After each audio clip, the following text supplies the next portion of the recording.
Chapter 24 Prejudice, Discrimination and Inequality Explanation Part 3rd. Next है religion. धर्म. Sometimes religion is a basis for discrimination. कभी कभी धर्म भी आधार होता है भेदभाव का.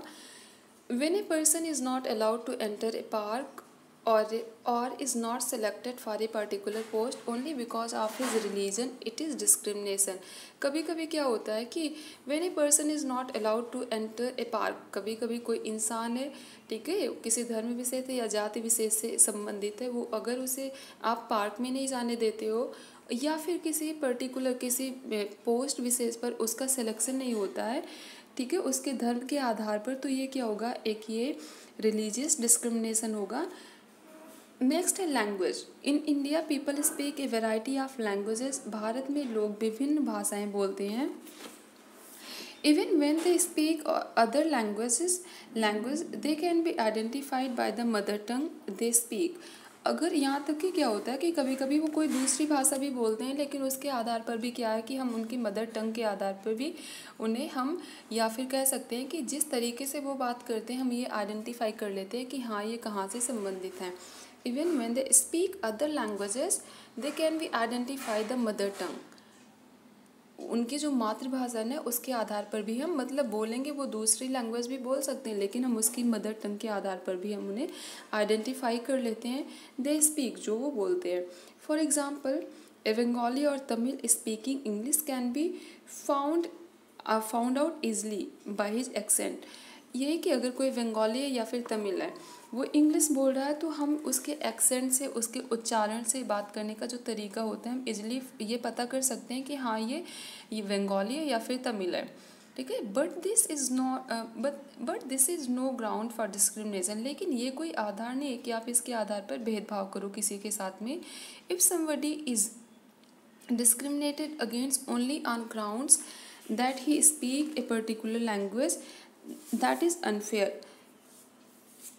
यदि if somebody is discriminated against only on grounds that he speaks a particular language, अगर आप किसी व्यक्ति विशेष के साथ में किसी भाषा विशेष के बोलने के आधार पर भेदभाव करते हो तो ये क्या होगा, ये अच्छी बात नहीं होती है.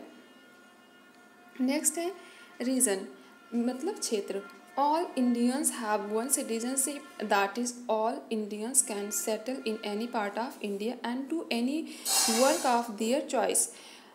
आपने देखा होगा कि all Indians have one citizenship. जितने भी भारतीय हैं उनके पास में एक ही नागरिकता है और वो है भारतीयता की, ठीक है. दैट इज, और इसका मतलब ये हुआ कि all Indians can settle in any part of India and do any work of their choice. और इसका मतलब ये हुआ कि भारत के विभिन्न मतलब किसी भी क्षेत्र का लोग कहीं भी जाकर वो बस सकता है और अपने हिसाब से जो उसे पसंद हो वो काम कर सकता है. However, फिर भी if a person is discriminated against only because he does not belong to that region, then it is not being fair.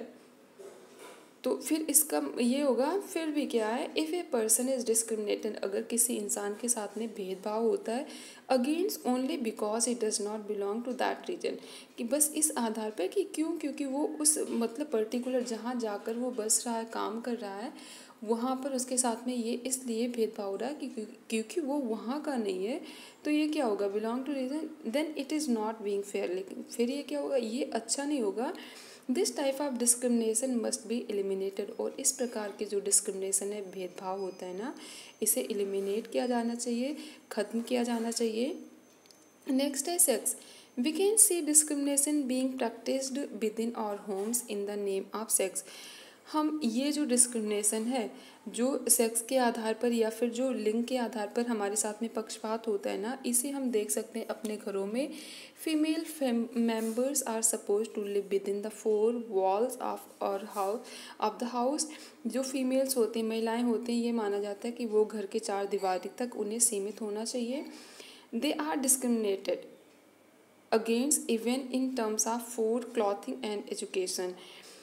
ये तो इतना ही है. इसके अलावा भी क्या होता है, they are discriminated against even in terms of food. उनके खाने के आधार पर, कपड़े पहनने के, और भी क्या है, एंड एजुकेशन मतलब उनके शिक्षा के आधार पर। मतलब ये सारी चीज़ें क्या होती हैं, इनमें भी क्या होता है कि कभी कभी हम कहते हैं कि नहीं, लड़कियां ऐसे कपड़े नहीं पहन सकती हैं, छोटे कपड़े नहीं पहन सकती हैं, ऐसे नहीं जा सकती, वैसे नहीं जा सकती, बिना दुपट्टे के बाहर नहीं जा सकती।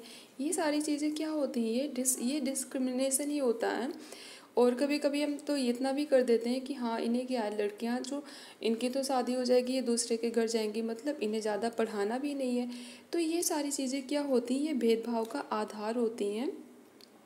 Discrimination is practised in society too. ये तो घर हो गया, साथ के साथ हमारी जो सोसाइटी, हमारा समाज है ना, वहाँ पे भी ये भेदभाव होता है। When a person is not selected to a particular post only because he is a man or woman, then it is discrimination। और अगर हम देखें कि अगर किसी महिला या पुरुष का, कि बस इस आधार पर नहीं होता है सिलेक्शन किसी पोस्ट कर, किसी पद विशेष के लिए, कि क्योंकि वो महिला या पुरुष है, तो ये भी क्या होगा, ये भेदभाव होगा, डिस्क्रिमिनेशन होगा। It is often considered that women are considered fit only for delicate jobs like teaching, office work, sewing, nursing, etc. और कभी कभी ये होता है, अक्सर कंसीडर दैट, ये माना जाता है कि women are consider fit only, कि जो डेलिकेट जॉब्स होती हैं, डेलिकेट जॉब्स में मतलब जिसमें उन्हें कोई भारी चीज़ नहीं करनी पड़े, जैसे कि अब टीचिंग है, ऑफिस वर्क है, सिलने का काम है, नर्सिंग जो है, ये सारी चीज़ें कि इन्हें ये महिलाएं कर सकती हैं, क्योंकि वो बहुत डेलिकेट होती हैं, ये डेलिकेट जॉब्स होती हैं, तो इन्हें कर सकती हैं। तो ये भी क्या है, ये कहीं ना कहीं ये डिस्क्रिमिनेशन है। But women have prove their mettle in manly jobs too. अब ये जो हो गया कि बट वीमेन हैव प्रूव्ड, लेकिन महिलाओं ने ये साबित कर दिया, their mettle in manly job too, कि जो जहाँ पर ये देखेंगे कि जहाँ पर केवल पुरुषों का ही सिलेक्शन होता था ना, वहाँ पर भी महिलाओं ने अपने सफलता की कहानियाँ लिख दी। जैसे कि अगर हम देखें आर्मी में बहुत सारी महिलाएं जा रही हैं, और एज इंजीनियर्स और एज इंजीनियर्स, या फिर इंजीनियर्स बन रही हैं, एंड टेक्नीशियंस भी बन रही हैं। The time has come when all types of discrimination against them must be abolished. और अब ये समय आ गया है कि उनके उसमें जितने भी ये डिस्क्रिमिनेशन, जो भेदभाव होते हैं, पक्षपात होते हैं ना, इन्हें एबॉलिश किया जाना चाहिए, त्यागना चाहिए।